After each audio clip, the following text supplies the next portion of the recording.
Ito yung way ko ng pagluluto ng chocolate moist cake.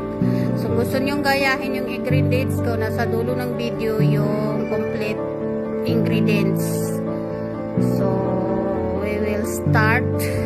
Ito yung ingredients ng ating chocolate moist cakes.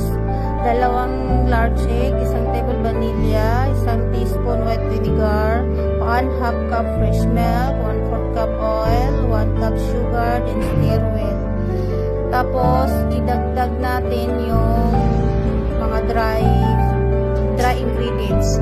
Pero, i-strain natin para pinog yung kanyang mga powder. So, 1/3 cup of cocoa powder, 1 cup of all-purpose flour, 1 teaspoon baking soda, 1 teaspoon baking powder, 1/2 teaspoon salt. Then, i-swipe natin para matanggal yung mga buo-buong powder. At huwag natin isali yan para maganda yung consistency ng ating mixture.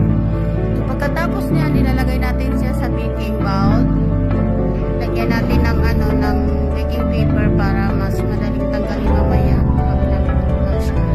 So, isit na natin